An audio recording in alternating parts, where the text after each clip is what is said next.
Sekarang ni aku dalam kereta, tengah bawa kereta. Kalau korang notice, aku buka tingkap. Tak auto pula. Okay, kalau kita buka tingkap, memang akan ada dengar bunyi luar, bunyi angin kan.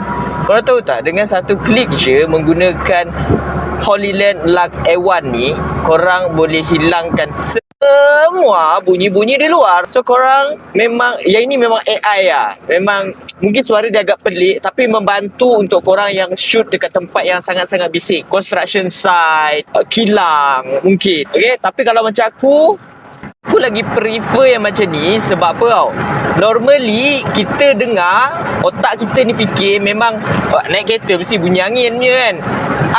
Sebab itu aku still tak pakai, kecuali ada tempat-tempat dia aku akan gunakan lah. Sebab mic ni dia dah capture suara kita dah sangat-sangat bagus. Okay, alright, dia dah sangat-sangat bagus mengcapture suara kita. So jadinya tak perlulah noise reduction tu untuk tempat yang bising dia bearable.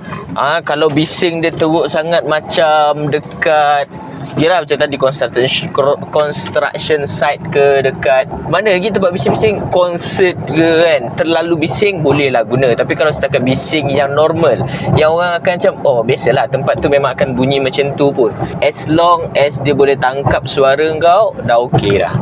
Alright, bye bye.